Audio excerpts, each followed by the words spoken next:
Now the last supper be this one. Make una do am in remembrance of me. Una shop. Child! Now the only meat wey dey the soup be this one. Jesus! All of us go share am. Chop am. One of una don't betray me.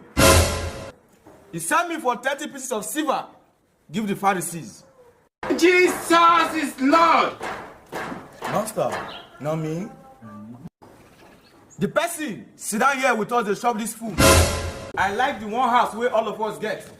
Make una continue like this till I come back again. What?